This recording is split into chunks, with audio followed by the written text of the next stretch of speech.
Hey friends, hey family, welcome back to the channel. If you're new here, my name is Crystal Blue.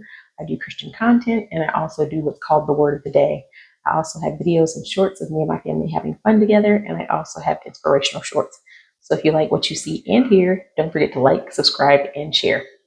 Happy Wednesday, everyone. Hope everybody's having a great day. I'm having an unusually interesting morning. I haven't been able to start work yet because I'm having IT issues.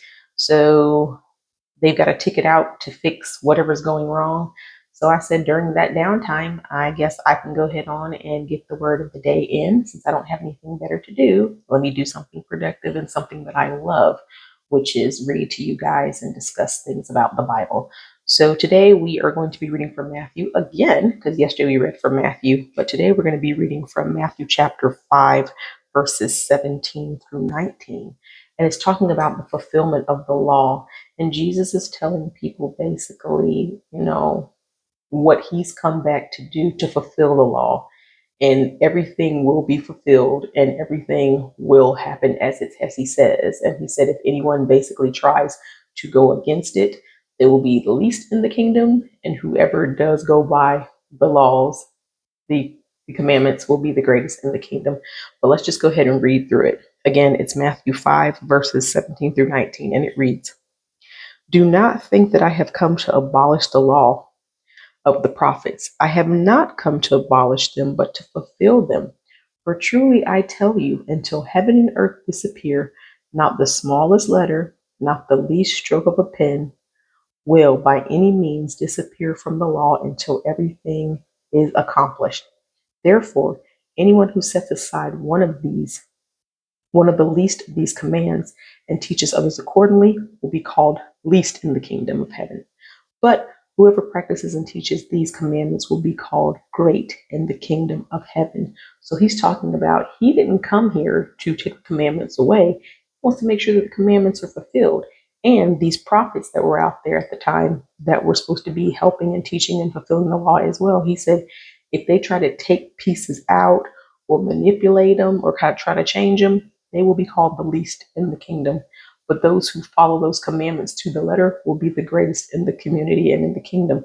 Now, I find this very interesting because it makes me think about how people in the church and just people in general like to take the verses in the Bible and twist them and the commandments and turn them, and then they try to teach other people how to turn it and say, oh, that commandment doesn't mean this. It really means this. This is what Jesus was talking about. If you sit there and take those 10 commandments and don't take them at their word verbatim, then that's a problem. You need to be taking them verbatim, word for word. You don't need to sit there and twist it and give your twist on it and say, well, that's really what they meant. No, because if you do that, Jesus is saying you will be the least in the kingdom. But whoever is going out and teaching the commandments and saying them verbatim and saying, no, there is no gray area. It's either black or white. You either do or you don't. That's what you're supposed to be teaching. And it makes me think a lot of these pastors out there that are just manipulating the whole Bible and twisting it and saying things that are just not true to try to fulfill worldly pleasures or worldly ideas. They're saying, oh, it's okay. Jesus still loves you if you do that. It's all right. And it's really not okay. It's really not. The same thing with, basically just sinning or like, people say, oh, it's just a little white lie. It's okay. God still loves you. A lie is a lie. And they'll say, oh, at least I didn't murder anybody. The way God looks at it, murdering someone and telling a lie, they're the same. They're both bad. You shouldn't be doing either one of them. But people like to manipulate and twist to make things, to make themselves feel okay, to say, it's okay. It's okay.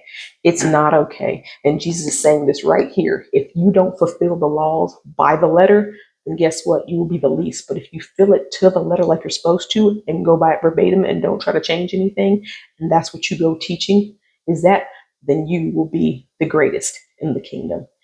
And again, I just find it so interesting that people like to do that. But I'm encouraging you, when you read what you read, don't try to twist it, take it for what it is. Don't try to say, well, what I think it means is no, what you see in black and white, what you see in the Bible, it is what it is. There's no gray. There is no gray. It is black and white right there in front of you. And if you're going to be doing what I do, or if you like to do what I'm doing, having a YouTube channel, going out there and spreading the word, spreading the gospel, that's great. But you got to, again, make sure that you are reading this verbatim, word for word, and not taking things out of context.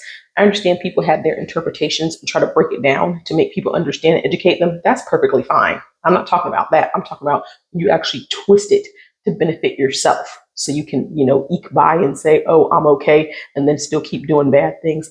That is not okay. So let's remember this. Let's, one, pay attention to what we're reading and really soak it in and ask God, what are you trying to teach me? Like, after you've read through verses, pray over it and ask God, what do you want me to glean from this for yourself?